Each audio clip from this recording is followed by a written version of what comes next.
Right, okay. ఇప్పుడు మనం ఒకసారి దర్శన్ వచ్చేసారు. దర్శన్ గారు ప్రస్తుతం ఏదైతే ఉన్నదో, దర్శన్ గారు డిబిఎస్ఏ రాష్ట్ర కన్వీనర్. సార్, ఇప్పుడు ప్రస్తుతం ఏదైతే ఉన్నదో క్యాబినెట్ సమావేశాలు జరుగుతున్నాయి. ఆ క్యాబినెట్ సమావేశాలకు సంబంధించింది ఈరోజు ఎస్సీ ఎస్టీ అంటే ఇంతకుముందు మన నగేష్ గారు చెప్పారు, ఎస్సీ ఎస్టీ అని విభజించకండి, దీని ద్వారా మానసికంగా కొంచెం బాధపడుతున్నామని చెప్పారు.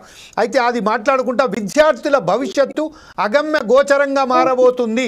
210 కోట్ల రూపాయలు విడుదల కాకపోతే ఏదైతే ఈరోజు పాఠశాలలు ఉన్నాయో వారికి అనుమతించలేదు. ఈ విషయంపై దర్శన్ గారు మీరు నగేష్ గారికి ఏ సలహా ఇస్తారు, దీని మీద ఎలా విశ్లేషిస్తారండి?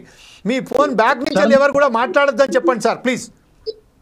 సార్, మేము ఉస్మానియా యూనివర్సిటీ డిబిఎస్ఏ విద్యార్థి సంఘం పక్షాన, బహుజన విద్యార్థి సంఘాల పక్షాన ఈ తెలంగాణ రాష్ట్రంలో ఉన్నటువంటి బెస్ట్ అవైలబిలిటీ స్కూల్స్ లో ఏదైతే ప్రైవేటు స్కూల్స్ లో ఈ ఉచితంగా ఎస్సీలకు కావచ్చు ఎస్టీలకు కావచ్చు ఈ యొక్క ప్రభుత్వ పాఠశాలలో ప్రైవేటు పాఠశాలలలో ఉచిత అడ్మిషన్లు ఇవ్వాలని చెప్పేసి 20% ఇవ్వాలని చెప్పేసి ప్రభుత్వం ఒక జీవో తీసుకొచ్చింది. ఈ క్రమంలో భాగంగా విద్యార్థులు ఈ రోజు ఎస్సీ ఎస్టీ విద్యార్థులు వాళ్ళు చదువుకుంటే వాళ్ళ కుటుంబాలు బాగుపడతాయి, ఆర్థికంగా అభివృద్ధి అవుతారు. ప్రపంచాన్ని మార్చాలంటే చదువు ఒకటే శక్తివంతమైనటువంటి ఆయుధం అని చెప్పేసి నెల్సన్ మండేలా గారు చెప్పారు. డాక్టర్ బిఆర్ అంబేద్కర్ గారు పేర్కొన్నట్టు ఈ దేశంలో ఉన్నటువంటి అణగారిన వర్గాలు ముఖ్యంగా ఎస్సీ ఎస్టీ బీసీ మైనారిటీ విద్యార్థులు వీళ్ళ చదువు ద్వారానే వీళ్ళ కుటుంబాలు ఆర్థికంగా అన్ని రకాలుగా అభివృద్ధి కావడం అనేది చదువు ద్వారానే. ఈ క్రమంలో భాగంగా ప్రభుత్వ పాఠశాలలో 20% ఉచితంగా అడ్మిషన్లు కల్పించడం అనేటువంటిది ప్రభుత్వం ఒక జీవో తీసుకొచ్చి ఒక ఆర్డినెన్స్ తెచ్చింది. అయితే ఈ రాష్ట్ర ప్రభుత్వాలు వాటిని అమలు చేసే క్రమంలో భాగంగా బెస్ట్ అవైలబిలిటీ స్కూల్స్ లో మార్గదర్శకాలని అంటే ఇప్పటి వరకు కూడా ఈ యొక్క బెస్ట్ అవైలబిలిటీ స్కూల్స్ కు సంబంధించినటువంటి యాజమాన్యాల్లో ఎక్కడ కూడా ఫ్రీ అడ్మిషన్లు ఇవ్వట్లేదు. దీన్ని మేము తీవ్రంగా ఖండిస్తా ఉన్నాము. ఈ సందర్భంగా అట్లా ఇవ్వలేనటువంటి ఆ స్కూల్స్ లను ఖచ్చితంగా రద్దు చేయాలని చెప్పేసి ఉస్మానియా యూనివర్సిటీ డిబిఎస్ఏ విద్యార్థి సంఘం పక్షాన తెలియజేస్తా ఉన్నాము. అంటే విద్య అనేది వ్యాపారీకరణ కావడం అనేటువంటి దాన్ని తీవ్రంగా ఖండిస్తా ఉన్నాము. వ్యాపారం చేయడం అనేటువంటిది సరైనటువంటిది కాదు సార్.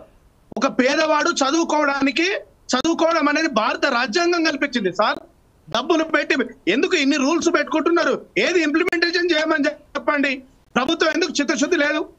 నేను అంటున్నా సార్, డిఈఓలు కానీ ఎంఈఓలు కానీ సంబంధించినటువంటి స్పెషల్ ఎడ్యుకేషన్ ఆఫీసర్స్ కానీ బయటికి రండి సార్. మీరు ఇవ్వనటువంటి స్కూళ్ళను మూసేయండి. చదువుకోవద్దా పేదవాడు?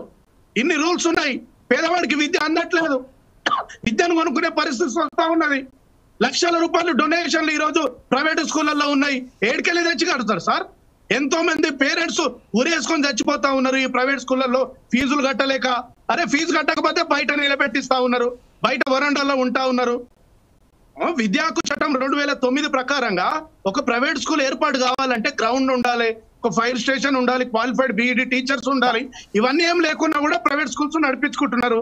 మరి పేద పిల్లలు ఫీజు కట్టకపోతే బయట ఉండాల్సినటువంటి పరిస్థితి ఏంది సార్ ఇది?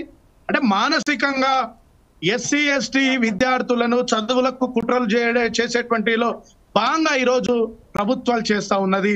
అది ఏ ప్రభుత్వం? ఈ కాంగ్రెస్ ప్రభుత్వాన్ని అంటలే మేమంటా ఉన్నామంటే ఏ ప్రభుత్వం అయినా కానీ, గత టిఆర్ఎస్ లో కానీ కాంగ్రెసా బీజేపీ ఇంకేదైనా కానీ. ఎందుకంటే ఈ ప్రభుత్వాల ముఖ్య ఉద్దేశం ఏంటంటే ఒక క్వాలిటీ ఎడ్యుకేషన్ ఇవ్వాలి, ఒక స్టాండర్డ్ ఎడ్యుకేషన్ ఇవ్వాలి. చదువు ద్వారానే సమాజం బాగుపడుతుంది. చదువు ద్వారానే దీని మీద భర్తవారు ఒక పదం అన్నాడు, విద్య నిగూఢ గుప్తమగు విత్తము రూపము పురుషాలికి విద్య యశస్సు భోగకరి విద్య గురుండు విదేశీ బంధుడు విద్య విశిష్ట దైవతము విద్యకు సాటి ధనంబు లేదిలన్ విద్య నుపాల పూజితము విద్య నెరుంగడి వాడు మర్తుడే అన్నట్టు విద్య ఎక్కడున్నా గౌరవించబడుతుంది, గుర్తించబడుతుంది. అంటే పేదవానికి ఈరోజు ఎస్సీ ఎస్టీలకు ముఖ్యంగా చెప్తున్నాం సార్, కులం ద్వారా ఈరోజు వివక్ష ఉన్నది. అంటే ఉన్నత విద్య చదివినటువంటి ప్రొఫెసర్లు కానీ టీచర్లు కానీ డాక్టర్లు కానీ ఇంజనీర్లు కానీ ఎవరైనా కూడా ఎస్సీ ఎస్టీలు అంటే చులకన భావన ఈ రోజు దేశంలో కుల వివక్షత ఇంకా కొనసాగుతూ ఉన్నది. మరి ఈ కుల వివక్షత పోవాలంటే మంచి చదువు కావాలి. మంచి చదువు కావాలంటే ఈ ప్రభుత్వం సీరియస్ గా పెండింగ్ లో ఉన్నటువంటి బడ్జెట్ ఇప్పటి వరకు రిలీజ్ చేయాలి. రాష్ట్ర వ్యాప్తంగా 8,000 కోట్లకు పైగా ఫీజు రియంబర్స్మెంట్స్ బకాయిలు ఉన్నాయి. ప్రతి సంవత్సరం 5 లక్షలకు మంది విద్యార్థులు ఈరోజు డిగ్రీ కావచ్చు, పీజీ కావచ్చు, ఇంటర్మీడియట్ కానుంచి ఈరోజు ఫార్మసీ, ఇంజనీరింగ్ బయటకు వస్తా ఉన్నారు. ఇటు స్కాలర్షిప్స్ ఇవ్వట్లేదు, ఇటు బెస్ట్ అలవెన్స్ స్కూల్స్ లో ఉచిత అడ్మిషన్లు ఇవ్వట్లేదు. ప్రభుత్వాలు సీరియస్ గా తీసుకోవాలి. మేము అంటున్నాం తెలంగాణ రాష్ట్ర ముఖ్యమంత్రి గౌరవనీయులు, ఎందుకంటే మన నగేష్ ఉన్నాడు, బోనాల నగేష్, మేము ఒకటే చెప్తున్నాం, మిత్రుడు ఎంతో మంది ఉస్మానియా నుంచి మేము కొట్లాడుతున్నాం. మేము ఒకటే రిక్వెస్ట్ చేస్తున్నాం, ప్రభుత్వానికి విజ్ఞప్తి చేస్తా ఉన్నాం ఏంటంటే తెలంగాణ రాష్ట్ర ముఖ్యమంత్రి గౌరవనీయులు రేవంత్ రెడ్డి గారికి ఉస్మానియా యూనివర్సిటీ విద్యార్థులుగా, అయ్యా రేవంత్ రెడ్డి గారు, మేము ఒకటే రిక్వెస్ట్ చేస్తా ఉన్నాం ఏంటంటే ఉచిత విద్యను ఇవ్వండి సార్, మేము అడుగుతా ఉన్నాము. మంచి క్వాలిటీ ఎడ్యుకేషన్ ఇవ్వండి, రూల్స్ ఇంప్లిమెంటేషన్ చేయమని చెప్పేసి డిఓలకు చెప్పండి, ఎంఈఓలకు చెప్పండి. పేరుకు రూల్స్ ఉంటున్నాయి, విద్యకు చట్టం ఉంటున్నది, పేదవానికి మాత్రం విద్య అందట్లేదు. ఇది ఎక్కడ అన్యాయం సార్? కాబట్టి ఖచ్చితంగా 4 సైడ్ టీవీ ఛానల్ నుంచి, జమీల్ సార్ నుంచి ప్రత్యేకంగా రాష్ట్ర ప్రభుత్వం గౌరవనీయులు తెలంగాణ రాష్ట్ర ముఖ్యమంత్రి రేవంత్ రెడ్డి గారికి మా డిబిఎస్ఏ విద్యార్థి సంఘం పక్షాన మా డిమాండ్లు ఏంటంటే సార్, ముఖ్యంగా 210 కోట్లు ఏదైతే బెస్ట్ అవైలబిలిటీ స్కూల్స్ లో బకాయిలు ఉన్నాయో వాటిని ఈ ప్రభుత్వం విడుదల చేయాలని చెప్పేసి చెప్తా ఉన్నాము. డే స్కాలర్లకు సుమారు ఏడాదికి 28,000 ఫీజు ఉన్నది. రెసిడెన్షియల్ లో ఒక్కొక్కరికి 42,000 రూపాయల ఫీజు ఉన్నది. ఇవన్నీ కూడా ఈ బకాయిలను ఖచ్చితంగా ప్రభుత్వం ఇవ్వాలి.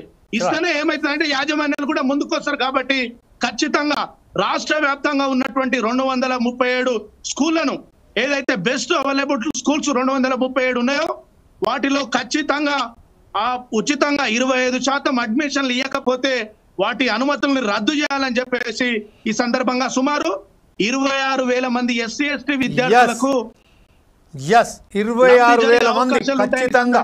నగేష్ గారు, ఇప్పుడు మీ మీద చాలా పెద్ద బాధ్యత అనేది దర్శన్ వచ్చారు. ఫస్ట్ ఆఫ్ ఆల్ దర్శన్ గారికి ఒక విజ్ఞప్తి ఏంటంటే